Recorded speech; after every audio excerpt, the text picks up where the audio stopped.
Hello, the wonderful matrix. Welcome to Educate. Let us talk to you about the river profile in geography, grade 12.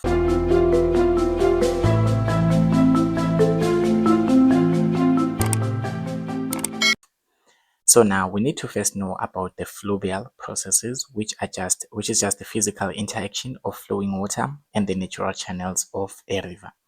So let's say that you have got a river here. Remember that a river basically has got flowing water in it.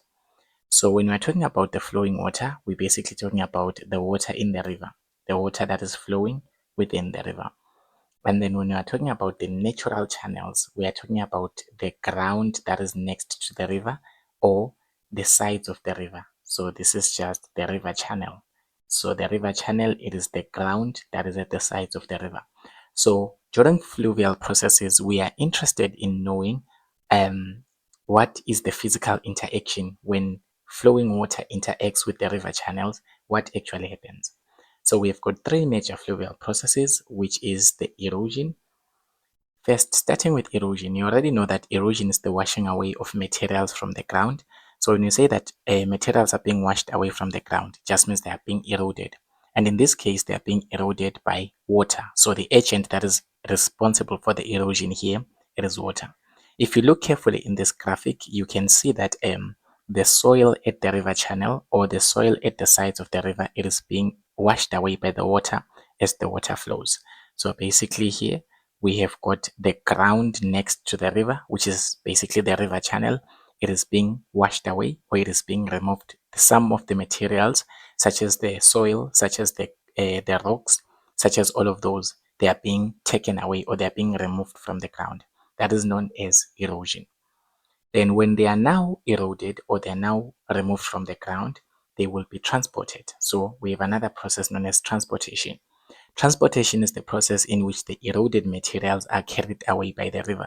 So basically, materials such as rocks that have been eroded, like in this first image, they will be carried away in the river. So basically, the river will carry away the what? Will carry away the eroded materials, and that is known as transportation.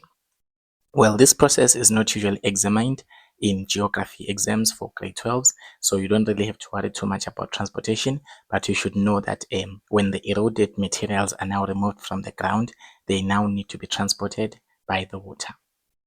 And then we've got the third process, which is known as deposition. Deposition, it is the process whereby the eroded materials are being dumped. So basically, deposition, the eroded materials are being dumped. If you look carefully at this graphic which I'm showing you have got a river that is flowing here, and then it is actually having sediments or it is having eroded materials such as stones and pebbles, and those eroded materials are being deposited. They are just being left at the river channel. So this is because the water does not have enough power to carry them anymore. Because remember that when it eroded them, the water had enough power to remove them from the ground and transport them. But now when the water releases or dumps those stones and rocks and those eroded material, it is because the river has got now a smaller speed and it does not have enough power to carry them anymore.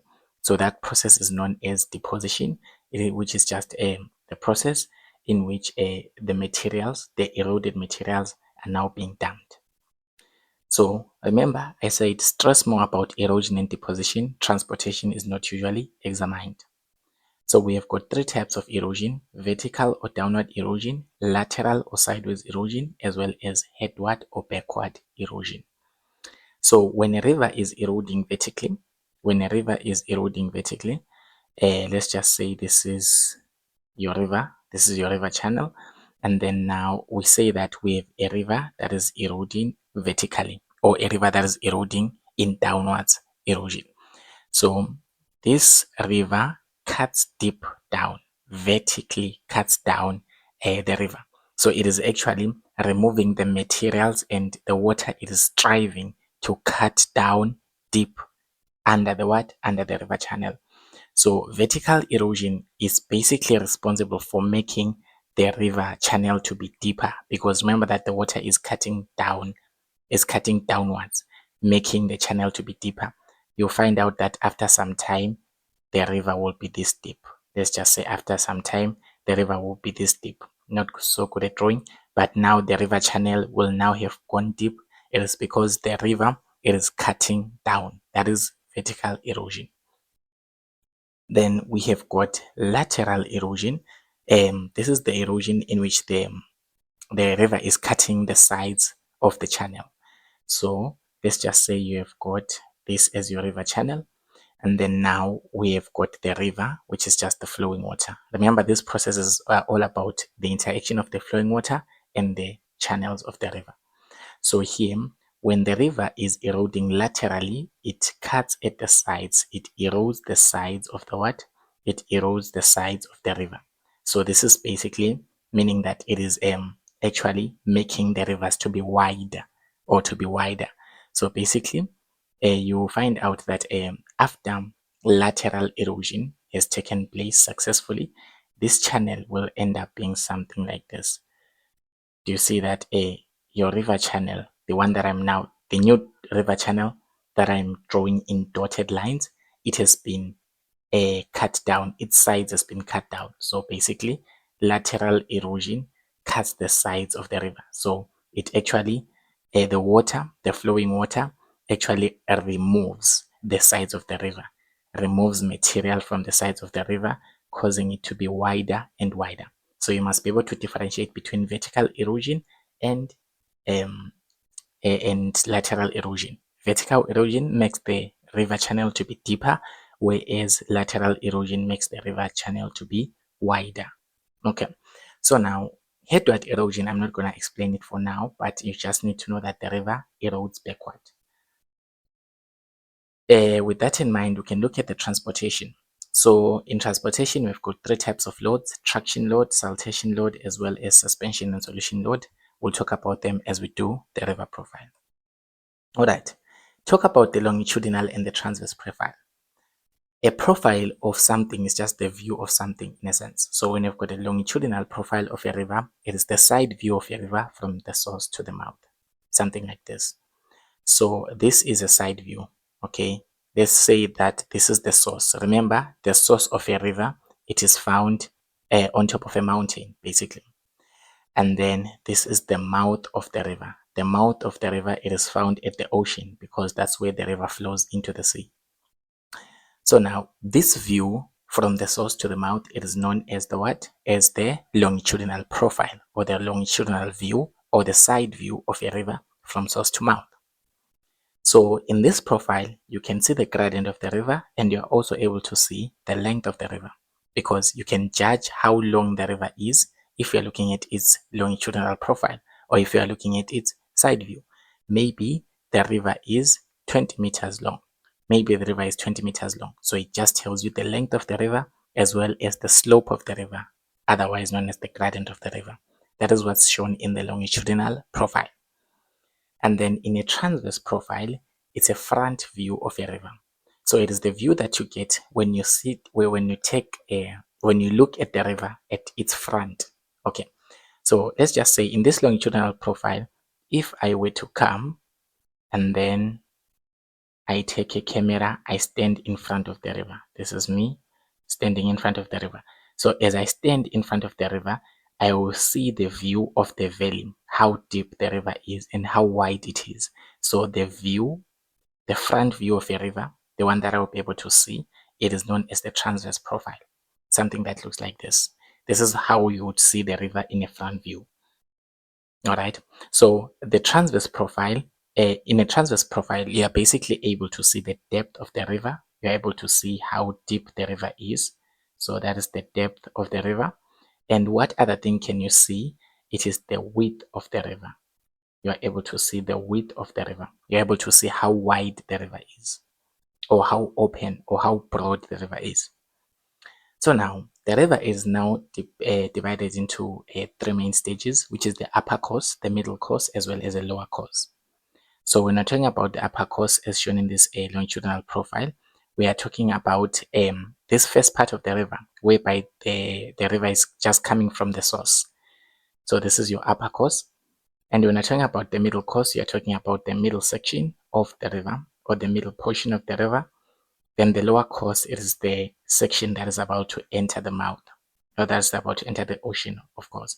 So those are the three causes of a river: upper course, middle course, as well as lower course. So the transverse profiles are the best to describe the properties of each course. Let's start with the upper course. So at the upper course, we have got a lot of vertical erosion. Remember, we've already talked about vertical erosion. You say that the river is cutting down deep. So we've got a lot of vertical erosion that is dominating in the upper course. So at this position or at the upper course, there's a lot of vertical erosion.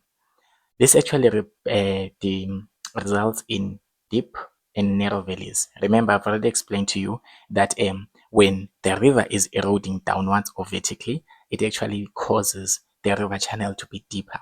So in this case, we say that the valleys in the upper course are deep and they are narrow. Why are they deep? It is because there's vertical erosion. The water is cutting downwards. And then now the other thing about the upper course is that since we've said that we've got deep and narrow valleys, they're actually V-shaped valleys. They are V-shaped. They look like a V. If you look carefully at this transverse profile, the first image here, it describes the upper course. So it describes the front view of the upper course. How are we able to see that? You can see that the river channel, it is V-shaped, or the river valley, it looks like a V shape. You can see this V shape. And then you can certainly see that here, there is water. There is water. So the river channel is V-shaped, and then the river, it is deep. Maybe the depth here is 20 meters deep. Okay, so it is a what? It is a deep channel, and then it is V-shaped, it is narrow due to vertical erosion. At the upper course, there are also very steep slopes, and then there is also an uneven riverbed. So you can see that we've already said that the upper course is found near the source of the river, whereby we've got a very steep slope. Remember that the source of the river, it is found upstream, where we've got a what? A very steep slope. So now this very steep slope causes the water to move faster. Okay. And then now the riverbed is uneven. I've already talked about a river discharge in my previous video. Check that out. The link will be in the comments. So basically, the riverbed here is uneven. It has got distractions. So if the riverbed is uneven, this actually results in the turbulent flow of water. So I've already covered the difference between turbulent and laminar flow. Check that out, that video out in the description. So now we have said that there is a steep gradient. When there is a steep gradient, or when the slope is steep, the river's water will travel faster. So the river's water will travel faster. Hence we say that the velocity of the river, it is the highest at the what? At the upper course. So the velocity of the river, it is the highest. The water is flowing really fast at the upper course. So this is due to the steep slopes. And then we have got the type of load. Now we talk about the type of load that is being transported at the upper course. We have got traction load. Remember, basically traction load, it is the rocks and boulders, large rocks and boulders. Remember, when we talked about erosion, we say that erosion is when the materials are being washed away from the ground. So traction load, it is just large rocks. We're talking about large rocks and big boulders. We're just talking about the rocks that have been washed away from the ground. That is known as traction load. So that is the main thing about the upper course. Don't forget, the most important thing is vertical erosion is dominating. There is deep and narrow valleys. Those valleys are V-shaped, and then there are very steep slopes causing turbulent flow, as well as the velocity of the river to be high. And lastly, we have got traction load, which is just composed of large rocks and big boulders. Now let's look at the middle course of the river. The middle course of the river, it is this middle stage of the river. So at the middle course, there is lateral erosion that is dominating. I've already told you, lateral erosion, it is sideways erosion. So sideways erosion dominates, resulting in wider valleys, and those valleys are actually U-shaped. So if you look at this transverse profile, it is the best to describe that. Here it is, the second image here, describes the middle course. You can see that your river channel, it is no longer V-shaped like the one at the upper course, but it is now looking like a U. This is like a U. So what actually made the river channel to be wider? Because the river channel was actually a V at the upper course, but now it is now a U at the middle course. What actually caused the river to change from V to U? It is because there's been sideways erosion by the water. So this is lateral erosion. I've already told you that lateral erosion is the sideways erosion that causes the valleys or the river channel to be wider, to be broader, to open up. So in this sense, lateral erosion dominates, resulting in wider valleys, and those wider valleys are U-shaped. There is also meandering that occurs. Meandering is just when the river is turning and it is backing, something like this. You have got a river and it is now starting to turn, something like this. This is your river, it's now starting to bend. So as the water is flowing in the river, why is the river bending? It is because there's still lateral erosion as well. So we have got this thing known as meandering. Just means that the river is bending. Don't worry about it for now. We're still going to talk more about it in a separate video. But basically, meandering just means that the river it is now turning. The river can only turn due to this lateral erosion. Okay, so there is lateral erosion that causes meandering. And also there are more tributaries that are joining. Remember that a river it is made up of tributaries as well as streams. So basically at the upper course, there are a fewer tributaries that are joining, but at the middle course, there are more tributaries that are joining the river. And as more tributaries join the river, this will actually result in a larger volume of water. So at the middle course, we have got more water. So there's a larger volume of water. And then when there's more water, there will be a greater erosive power. So basically the river is able to erode the most. The river is able to cut down. The river is able to erode when there is what? When there's a lot of water. What is the reason for having more water? It is because more tributaries starts to join the mainstream at the middle course. And we end up having a greater amount of water or a greater volume of water. Then we have got now smaller load, which is known as siltation load. So there is what? There is siltation load, which has just stones and pebbles. Remember at the upper course, we had traction load, which were just large rocks and big boulders. But now those large rocks now break down and they become smaller. And then that is now known as siltation load. So traction load, it is large rocks, but now at the middle course, they break down. It is actually known as abrasion, the process of breaking them down, but they break down and then they become smaller. And that is known as siltation load. Then now at the lower course, we look at the main process that is happening. It is the deposition. So the main fluvial process that is occurring at the lower course, it is deposition. Deposition dominates, resulting in shallow valleys. Remember, when you say that the river is depositing, it just means that it is dumping its eroded material. So the river will dump its eroded material. I'm sure it has been eroding throughout the entire course, the upper course and the lower course and the middle course, I mean. So now it starts depositing. So basically at the lower course, the river will start depositing its eroded material. So the eroded material will start being dumped by the river. This is because the river has got now a smaller velocity. The river does not have enough power to erode anymore. So deposition dominates and the what? In the lower course. So this will result in shallow valleys. When you say that the valleys are shallow, it means they are not deep. They are not deep. Obviously, they won't be deep because there is now material that is being deposited at the base of the river. So the river will be full of eroded material at its base and then it won't be any more deep that much. Okay, so there are shallow valleys at the lower course. And then there is also a slight amount of lateral erosion at the lower course. So it will make the channel to be even wider. If you look at the middle course, it was a U-shaped. It was a U-shaped, but now at the lower course, it is now a flat shape. It is now a wider flat shape. Look at this carefully. It's a wider flat shape. This is because this U-shape has been further eroded. Lateral erosion has occurred furthermore, causing it to be even more flat and more wider. So there is more meandering that will occur at the lower course, meaning that the river will bend a lot. And then the other thing about the lower course, there is a flat gradient or there is a gentle gradient, or you can say that the gradient is gradual. use any one of those words, but I prefer the most use the word gentle. So the gradient is gentle at the lower course.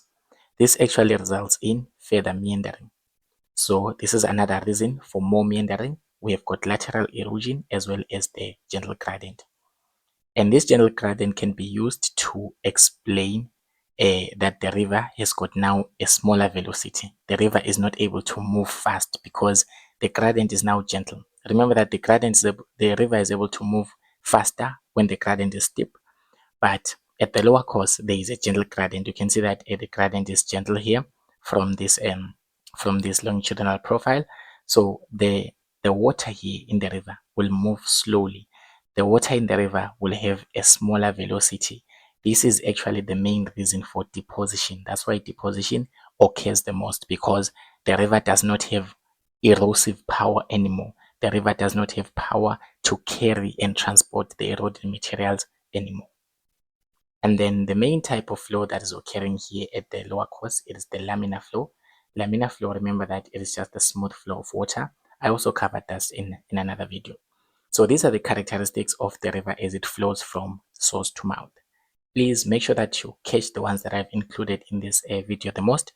But if you've got other study guides, the ones that you're using and they're including other characteristics, go ahead and look at them as well. They're important, but these ones are the most or commonly asked questions when it comes to rivers.